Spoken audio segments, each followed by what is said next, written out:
Hello, अस्सलाम वालेकुम। आवाज़ आ रही है भाई सबको मेरी? हेलो, अस्सलाम वालेकुम। आवाज़ आ रही है मेरी सबको? काइंडली मुझे चैट बॉक्स में लिखकर कंफर्म कर देना। और कितना पढ़ा, क्या क्या हो गया, कोई सवाल जवाब? हाफिज़ साद से सवाल जवाब पूछ रहे हो या नहीं पूछ रहे हो? ब्रेक इवन कहाँ तक पहुँचा ये भी बता दो। और तुम में से किसी एक का जो माइक है ना, वो अनम्यूट हुआ हुआ है, इसलिए डिस्टॉर्शन आ रही है। अपने माइक को कर दो म्यूट। ठीक है।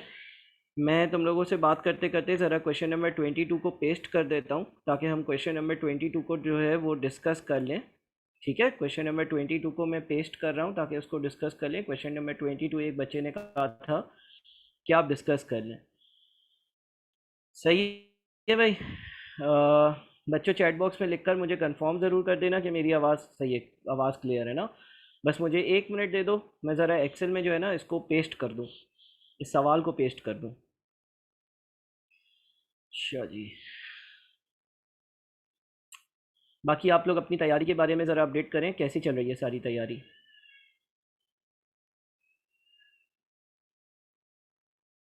सीवीपी पर मज़ीद टाइम लगा लेना, सही है ना? अच्छा जी, अब मैं ज़रा स्क्रीन को करता हूँ शेयर। शेयर स्क्रीन, और एक्सेल पिक किया और ये शेयर हो गई स्क्रीन। सही है भाई? अब स्क्रीन भी आपके सामने होगी, और मेरी आवाज़ भी आप लोगों को आ रही होगी, और रिकॉर्डिंग भी ऑन है। तो किसकी रिक्वेस्ट थी ये क्वेश्चन 22? आप में से किसी एक बच्चे की रिक्वेस्ट थी। मुझे नाम तो याद नहीं है, लेकिन एक बच्चे की रिक्वेस्ट थी। अच्छा, सीवीपी पे भाई जितना टाइम लगा रहे हो कोई मसले की बात नहीं है। और टाइम लगाओ, और टाइम लगाओ, और टाइम लगाओ, और सीवीपी को जो है ना वो करो वाइंड अप। सही है ना? सीवीपी को करो वाइंड अप। सीवीपी में कोई भी चीज़ है वो छोड़ना नहीं, सीवीपी को अच्छे से देखना। ठीक है, स्टार्ट करूँ भाई सॉल्व करना? एक बार वापस से कंफर्म कर दो कि स्क्रीन वगैरह में कोई मसला तो नहीं है, सारी चीज़ें क्लियर हैं, वॉइस वगैरह क्लियर है। तो मैं आपको सॉल्व करना इसको स्टार्ट करता हूँ, इस सवाल को। चलो जी, इस सवाल को डिस्कस करते हैं। तो आज हम जो सवाल डिस्कस करेंगे वो हमारा क्वेश्चन नंबर 22 है, मार्च 2022 का। सवाल पढ़ते हैं। सवाल में लिखा हुआ है, chrome limited C L manufactures two products A and B in small and large packs. ठीक है, एक कंपनी है, वो छोटे और बड़े पैक्स में ए और बी दो तरह के प्रोडक्ट्स बेचती है। Following information has been extracted from CL's business plans for the period ending 31st December 2012। अच्छा जी, इंफॉर्मेशन क्या दी हुई है? इंफॉर्मेशन हमारे पास जो दी हुई है वो एक तो ए और बी, ये दो प्रोडक्ट्स हैं, इनकी इंफॉर्मेशन दी हुई है। साथ में हेडिंग दी हुई है लार्ज पैक। इसका मतलब ये जो नीचे दी गई इंफॉर्मेशन दी हुई है ना, ये लार्ज पैक की है। क्या इंफॉर्मेशन है? Contribution margin per unit large pack से 120 आता है ए के, और बी के लार्ज पैक से 150 आता है। सही है ना? अच्छा जी, उसके बाद लिखा हुआ है ratio of quantities small is to large pack 3:5, 2:3। 3:5 का मतलब ये हो गया कि अगर कंपनी ए के 8 डब्बे बेचती है तो 3 छोटे डब्बे होते हैं, 5 बड़े डब्बे होते हैं। बी के अगर 5 डब्बे बेचती है तो 2 छोटे डब्बे होते हैं और 3 बड़े डब्बे होते हैं। Annual production and sales. अच्छा सर, ये एनुअल प्रोडक्शन एंड सेल्स किसकी होगी? एनुअल प्रोडक्शन एंड सेल्स, ये जो लिखा हुआ है 250 यूनिट्स, ये ए के कौन से वाले पैक्स होंगे बेटा? ये जो 250 यूनिट्स लिखा हुआ है एनुअल प्रोडक्शन एंड सेल्स के 250 यूनिट्स, ये ए के कौन से वाले पैक्स होंगे? लार्ज वाले पैक्स होंगे या स्मॉल वाले पैक्स होंगे या टोटल पैक्स होंगे? कोई बता सकता है? ये जो 2.5 लाख लिखे हुए हैं एनुअल प्रोडक्शन एंड सेल्स के यूनिट्स लिखे हुए हैं 2.5 लाख, नहीं, लार्ज पैक की हेडिंग के नीचे आ रहे हैं। देखो, लार्ज पैक की हेडिंग के नीचे आ रहे हैं, यहाँ पर बोल्ड में लार्ज पैक की हेडिंग दी हुई है।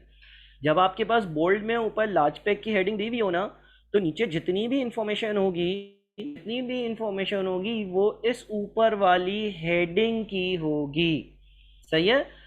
अगर कभी भी कोई और इंफॉर्मेशन होगी ना, तो लेफ्ट साइड पर वो मेंशन करेगा। जिस तरह से यहाँ पर इसने small pack is to large pack mention किया, तो ये 3:5 हैं।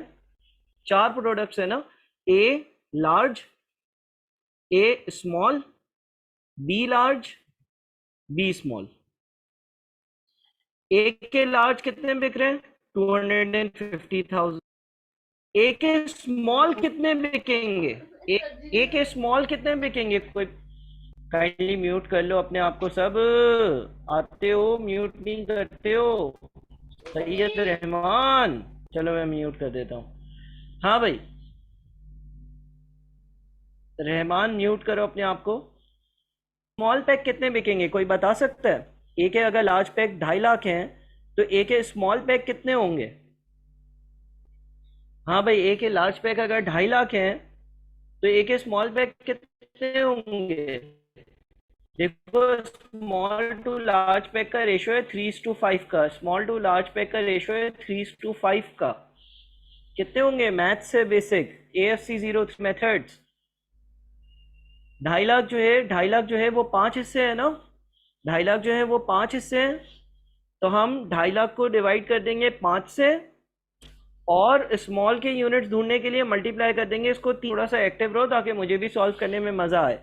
देखो, 2.5 लाख जो है वो 5 हिस्से हैं, या 2.5 लाख जो है वो लार्ज पैक्स हैं। 3:5 का रेशियो चल रहा है, तो आपके स्मॉल पैक्स हो गए 150,000।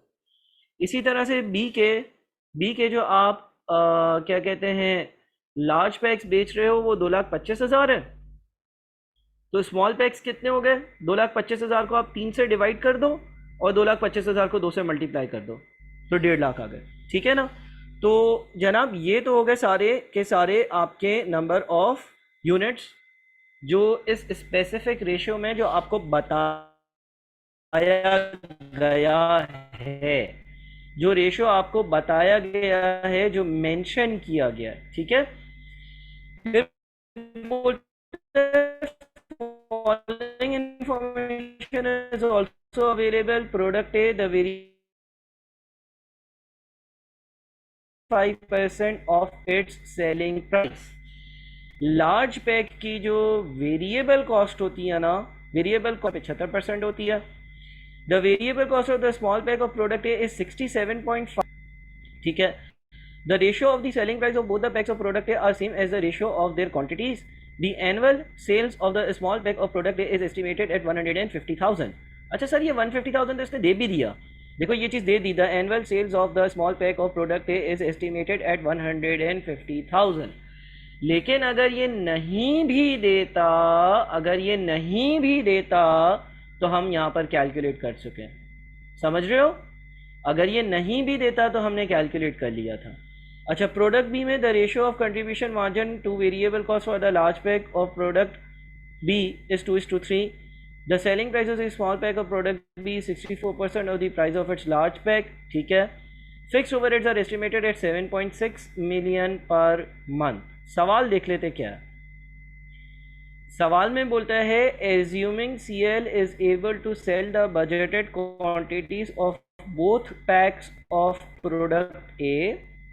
एज्यूम करो कि कंपनी जो है वो ए के दोनों पैकेट्स की जो क्वांटिटी ऊपर आपने निकाली है वो बेचने में कामयाब हो जाता है, and large pack of product B, और प्रोडक्ट बी के लार्ज पैक भी बेचने में कामयाब हो जाता है। आई रिपीट, सवाल बोलता है एज्यूम करो कि CL जो है, एज्यूम करो कि CL यानी कि ये कंपनी जो है वो जितने ऊपर मेंशन करे गए प्रोडक्ट ए के स्मॉल और लार्ज पैक से वो बेच लेती है, और बी के लार्ज कर लेती है। यानी कि सिर्फ और सिर्फ बी के स्मॉल पैक्स छोड़ दो, ए के लार्ज पैक जितने लिखे हैं वो बेच देती है, ए के स्मॉल पैक्स जितने लिखे हैं वो बेच देती है, बी के लार्ज पैक्स जितने लिखे हैं वो बेच लेती है। How many units of the small pack of product B should be sold to achieve the break even.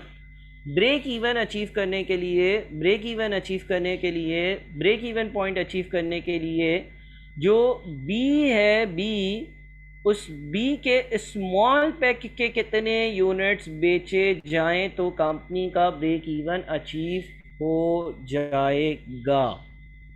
सही है? सवाल समझ गए हो? सवाल समझ गए हो प्यारे बच्चों? सवाल समझ गए हो? यानी कि हमें ब्रेक इवन पॉइंट के यूनिट्स बताने हैं, लेकिन हमें बोला हुआ है ए के जितने यूनिट्स लिखे हुए वो बिक जाएंगे, बी के जितने यूनिट्स लिखे हुए वो बिक जाएंगे, बी के छोटे वाले यूनिट्स सॉरी बड़े वाले यूनिट्स उतने बिक जाएंगे, लेकिन बी के बड़े वाले यूनिट्स उतने नहीं, सॉरी छोटे वाले यूनिट्स कितने बिकें कि कंपनी ब्रेक इवन पॉइंट पर आ जाए। अच्छा देखो, ब्रेक इवन पॉइंट की एक कंडीशन मैं बताता हूँ। ब्रेक इवन पॉइंट पर जो है ना, contribution is equals to fixed cost. Break even point पर कंट्रीब्यूशन और फिक्स कॉस्ट की वैल्यू एक दूसरे के बराबर होती है।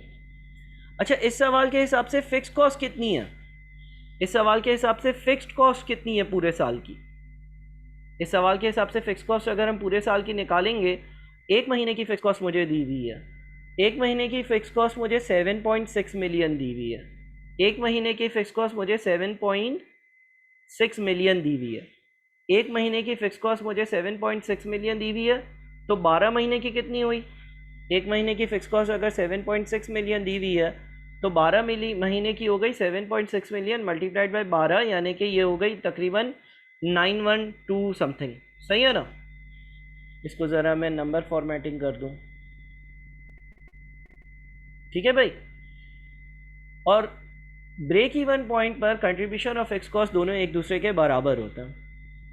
अच्छा, अगर अगर अगर अगर लेट से मैं स्मॉल पैक जो है ए का स्मॉल पैक जो है उसके 1.5 लाख यूनिट्स बेच लेता हूँ, बी के अच्छा ए के लार्ज पैक भी बेच लेता हूँ। ए का लार्ज पैक कितना बिक रहा था? 2.5 लाख यूनिट्स।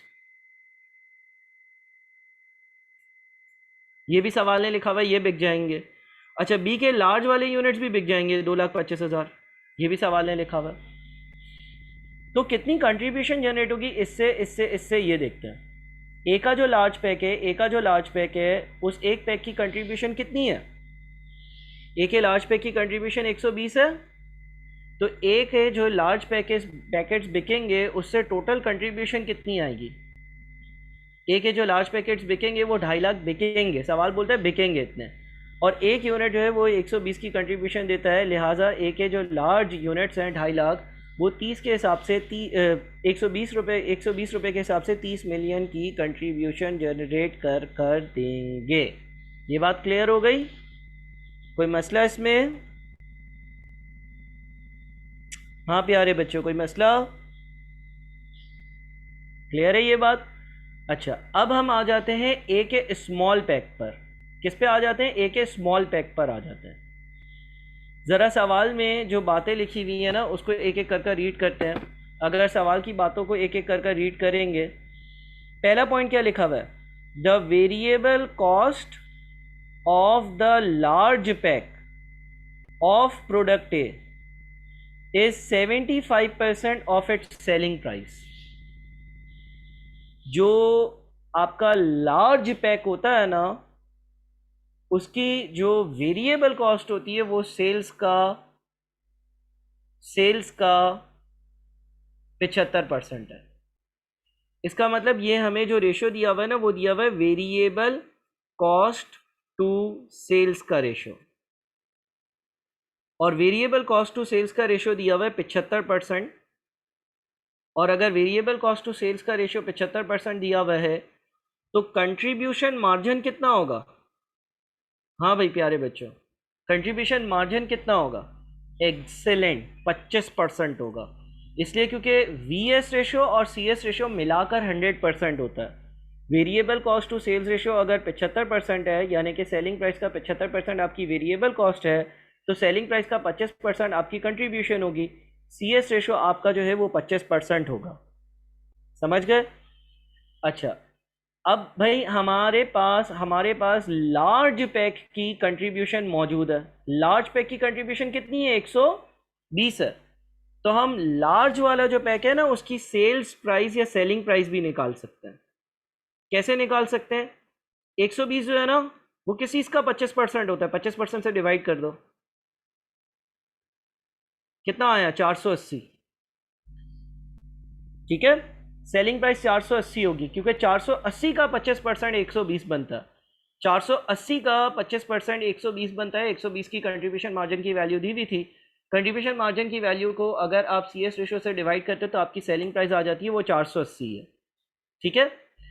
अच्छा जी, अगर वेरिएबल कॉस्ट की बात करें, अगर वेरिएबल कॉस्ट की बात करें तो वेरिएबल कॉस्ट जो है वो सेलिंग प्राइस का 75% है। और अगर कंट्रीब्यूशन मार्जिन की बात करें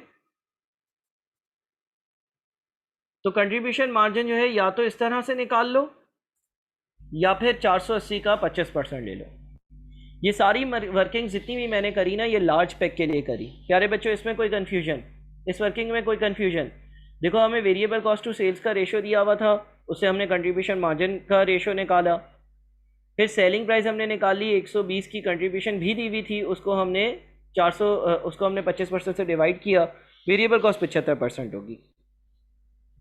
क्लियर हो गया?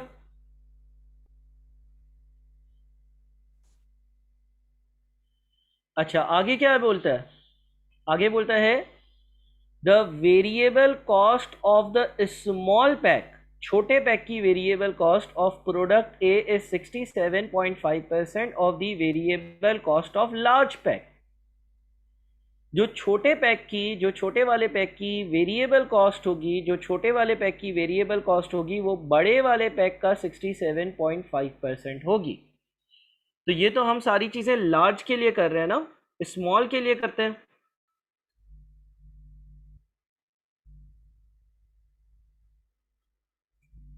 बताओ, बताओ स्मॉल के लिए क्या होगा? स्मॉल के लिए वेरिएबल कॉस्ट कितनी होगी? स्मॉल के लिए वेरिएबल कॉस्ट कितनी होगी प्यारे बच्चों? स्मॉल जो है ना, उसकी वेरिएबल कॉस्ट कितनी होगी? सवाल कहता है कि स्मॉल की वेरिएबल कॉस्ट जो होगी वो लार्ज की जितनी वेरिएबल कॉस्ट है उसका 67.5% होगी। सवाल ये कहता है कि स्मॉल जो ए का पैक होगा, जो ए का स्मॉल पैक होगा, उसकी जो वेरिएबल कॉस्ट होगी वो लार्ज की वेरिएबल कॉस्ट के 67.5% होगी। तो कितनी हो गई? 360 का 67.5% ले लेते हैं, बिकॉज 360 जो है वो लार्ज की वेरिएबल कॉस्ट है। तो स्मॉल की जो वेरिएबल कॉस्ट होगी वो लार्ज की जो वेरिएबल कॉस्ट है 360, उसका 67.5% होगी, विच इज 243। दूसरी चीज, the ratio of the selling price of both the packs of product A are same as the ratio of their quantities। जो स्मॉल और लार्ज पैक की जो सेलिंग प्राइस का रेशो है वो वही रेशो है जो उनकी क्वांटिटीज का रेशो है। और रेशो ऑफ क्वांटिटीज क्या है? रेशो ऑफ क्वांटिटीज क्या है? 3:5। रेशो ऑफ क्वांटिटीज अगर 3:5 है तो हम क्या कर सकते हैं? हम स्मॉल की सेलिंग प्राइस निकाल सकते हैं। कैसे? 480 को किससे डिवाइड, किससे मल्टीप्लाई?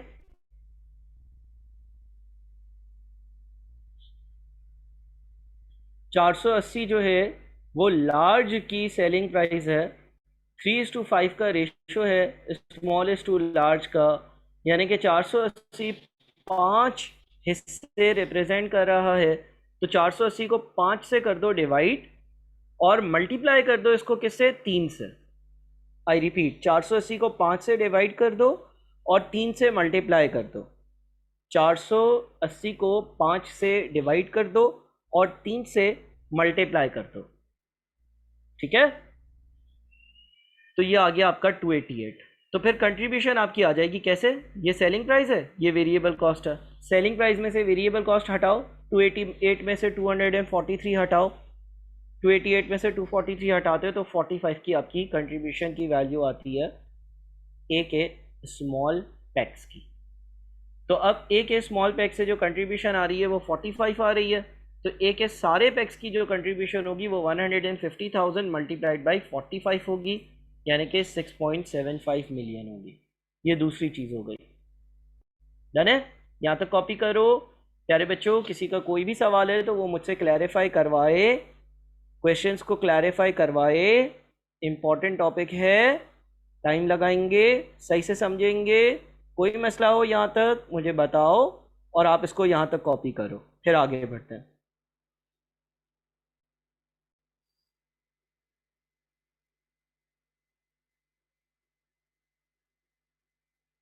सही है, कॉपी करो यहाँ तक, कॉपी करो, शाबाश। फिर बी पे चलते हैं।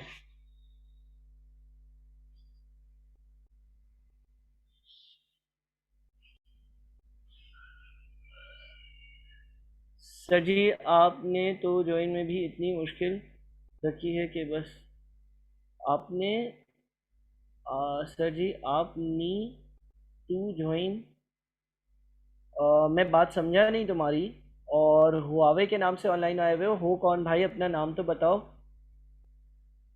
ज्वाइनिंग में अपना नाम तो बताओ चंदा, मेरे मुन्ना अपना नाम तो बताओ। कोई नए स्टूडेंट हो, अभी ज्वाइन किया, रिसेंटली ज्वाइन किया?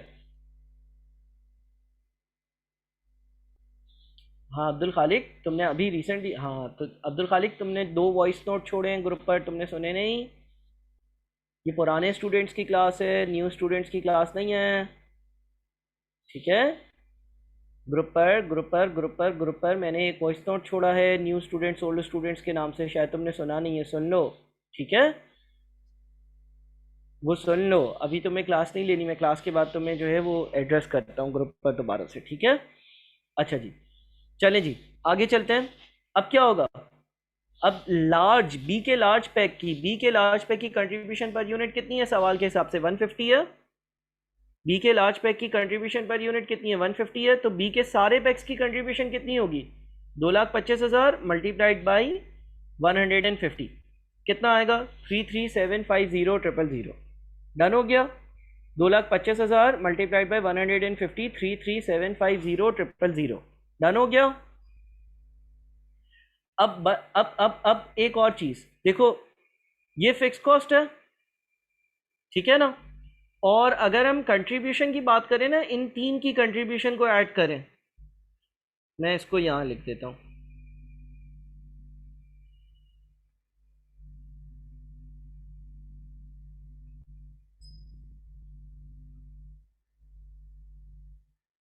$70.5 मिलियन। ये जो तीन प्रोडक्ट्स हैं इन तीन प्रोडक्ट्स से 70.5 मिलियन की कंट्रीब्यूशन आ रही है। सही है? अच्छा, हमें ब्रेक इवन पॉइंट पर आना है जहां पर कंट्रीब्यूशन फिक्स कॉस्ट के बराबर होती है। फिक्स कॉस्ट 91.2 मिलियन है। इसका मतलब contribution required from small B, B के छोटे पैक से मुझे कितनी कंट्रीब्यूशन चाहिए होगी? इसमें से इसको माइनस कर दो। बी के जो छोटे पैक्स हैं, बी के जो छोटे पैक्स हैं उससे बी के जो छोटे पैक्स हैं उससे मुझे इतनी कंट्रीब्यूशन की ज़रूरत लाजमी तौर पर होगी। बी के जो छोटे पैक्स हैं उससे मुझे 20.7 मिलियन की कंट्रीब्यूशन की लाजमी तौर पर ज़रूरत होगी। अगर इतनी कंट्रीब्यूशन बी के छोटे पैक्स जो है वो मुझे जनरेट कर दे देते हैं तो मैं ब्रेक इवन पॉइंट पर आ जाऊंगा। बात समझ में आई यहां तक? बी के जो छोटे पैक्स हैं उससे मुझे अगर 20.7 मिलियन की कंट्रीब्यूशन मिल जाती है ना, तो मैं ब्रेक इवन पॉइंट पर आ जाऊंगा, अदरवाइज नहीं आ सकता।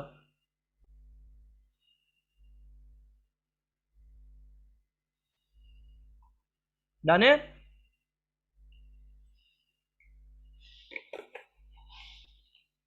अच्छा, अब हमें बताना क्या था? हमें बताना क्या था? अगर हम ये देखें तो सवाल में लिखा हुआ था, सवाल में लिखा हुआ था how many units of the small pack of product B should be sold to achieve break even। B के स्मॉल पैक के कितने यूनिट्स हम बेचें ब्रेक इवन पॉइंट पर पहुंचने के लिए?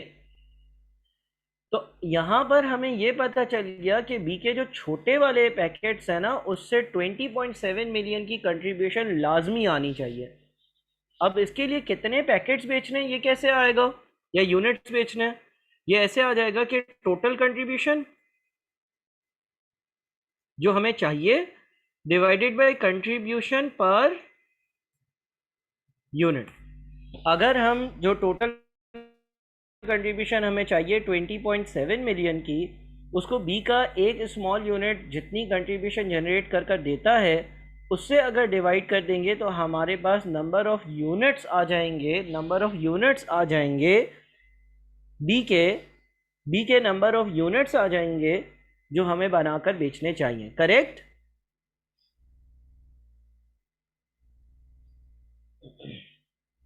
अच्छा जी, अब इसके लिए क्या लिखा हुआ है देखते हैं।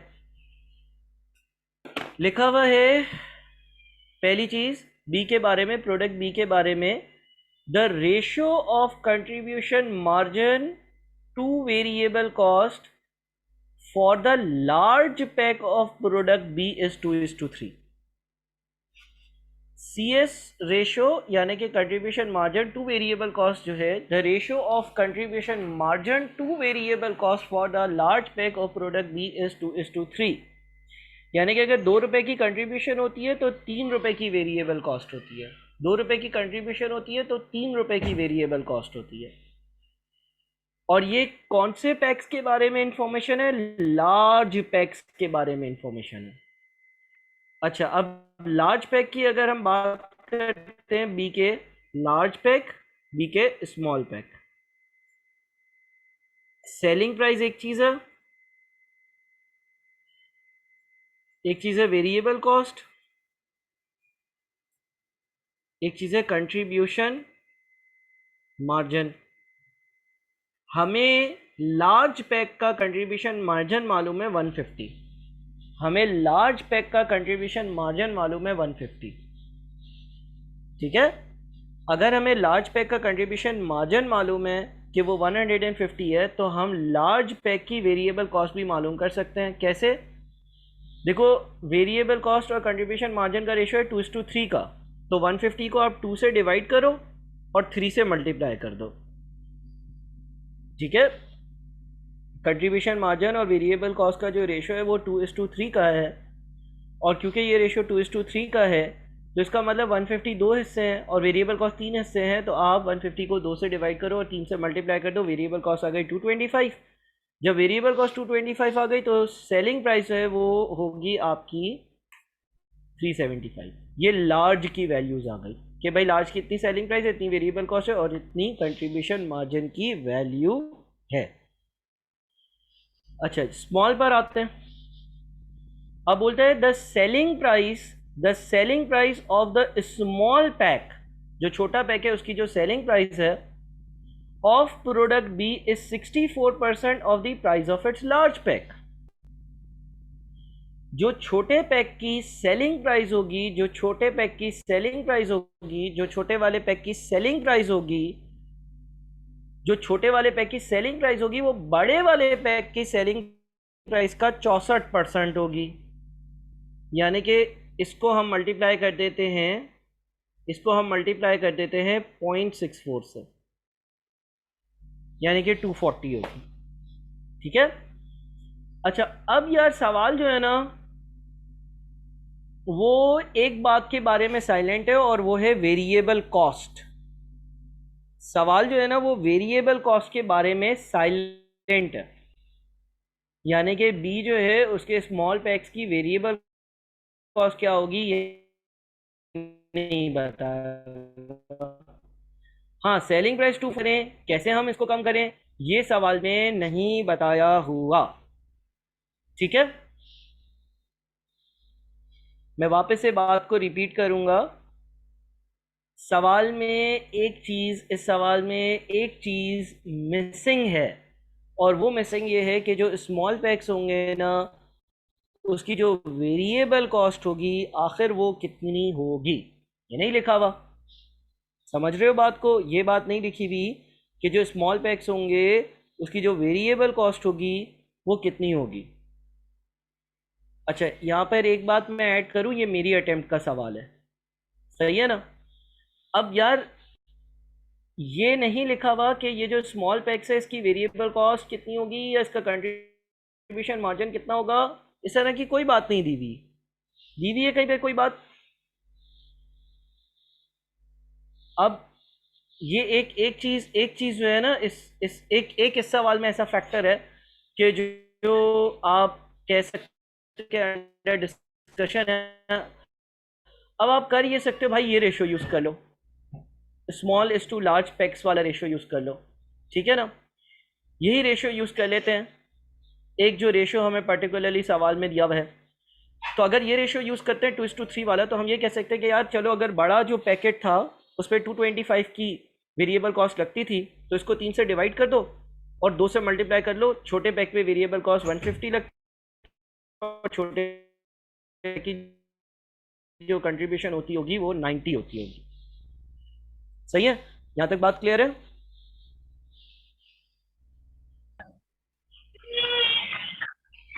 मैंने, अरे भाई किसके बच्चा रो रहा है?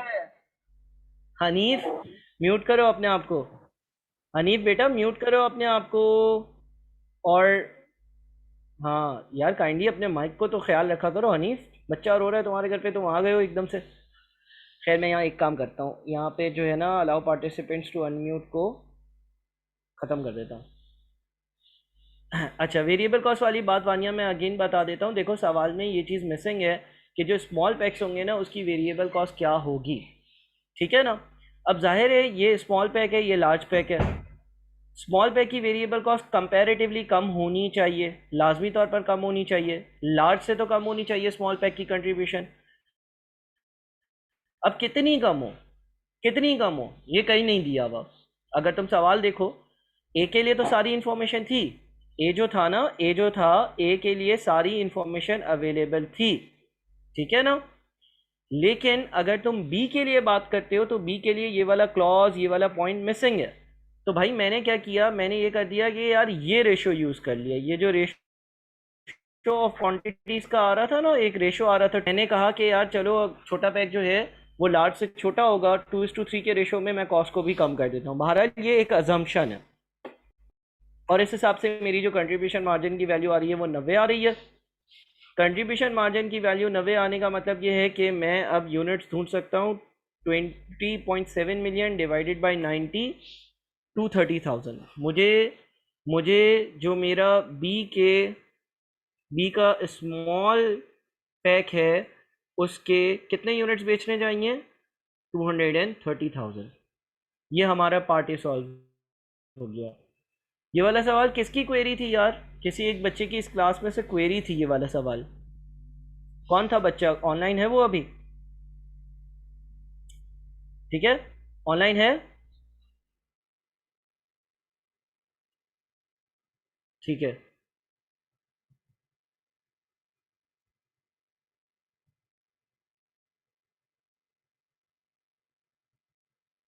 अच्छा नोमान तुम्हारी थी, तो अच्छा एक मिनट, नोमान तुम्हारी क्वेरी थी ना, ठीक है। नोमान, पार्ट ए में क्वेरी थी, बी में क्वेरी थी, अगला पार्ट भी सॉल्व करूं क्या?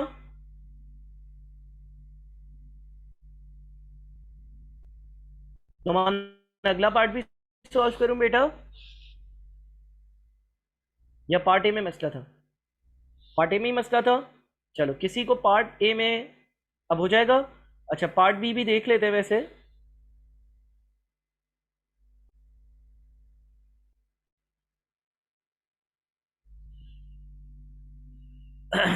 पार्ट बी, पार्ट बी देखते हैं चलो। पार्ट बी में लिखता है how many units of the small pack of product B should be sold to earn a net income of 10530,000 applicable tax rate for the company is 25%, ठीक है। तो इसका मतलब ये हो गया कि वो पीबीटी, अगर profit before interest and tax या profit before tax, profit before tax अगर 100 होगा तो टैक्स जो होगा वो 25 होगा और प्रॉफिट आफ्टर टैक्स जो होगा वो 75 होगा। और मुझे ये जो वैल्यू दी हुई है ना 10530,000 वाली, ये जो 10530,000 वाली वैल्यू दी हुई है, ये जो 10530,000 वाली वैल्यू दी हुई है, ये प्रॉफिट आफ्टर टैक्स की वैल्यू दी हुई है।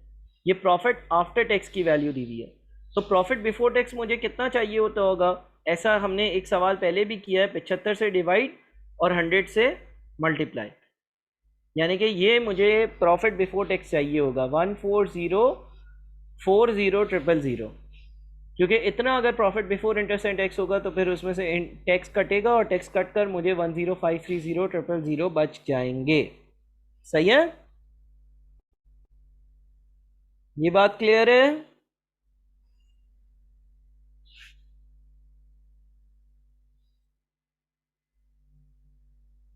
सही है ना। ये ग्रॉस अप वाला केस हमने पहले भी किया हुआ है। अच्छा जी, चलो ये बात तो हो गई। अब हमें ये पता है contribution is equals to fixed cost plus target profit. अच्छा, तो हमें टोटल कंट्रीब्यूशन कितनी चाहिए सर? फिक्स कॉस्ट जो हमने पहले पार्ट में कैलकुलेट करी वो थी 912000000 और प्रॉफिट 140400000, यानी कि ये टोटल हमारा कितना बन गया भाई? 105240000। इतनी हमें कंट्रीब्यूशन चाहिए। अगर हमें इतना प्रॉफिट बिफोर टैक्स चाहिए तो हमें कंट्रीब्यूशन की जो ज़रूरत होगी वो तो फिक्स कॉस्ट मिलाकर होगी। Contribution is equal to fix cost plus profit. तो 105,105,240,000 इतनी क्या चाहिए हमें? इतनी हमें कंट्रीब्यूशन चाहिए। एग्रीड? अच्छा, अब अगेन देखो सवाल बोलता है how many units of the small pack of product B should be sold, यानी कि बाकी सारी चीज़ें बिक रही हैं और जो बाकी सारी चीज़ें बिक रही थी वो मुझे कितनी 70.5 मिलियन की कंट्रीब्यूशंस दे रही थी।